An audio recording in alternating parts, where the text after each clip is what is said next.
যে আমরা একসাথে এই ডিউটি করি, এই আমরা একে অপরের কলিগ। হ্যাঁ, আমরা এই উনাদের বাড়িতেই কীর্তন আছে, তাই ইনভাইট করেছিল, তাই এসছি। এই যে উনার মা, এটা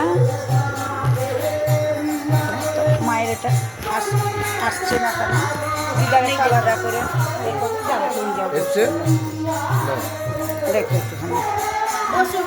না না, আসছে না।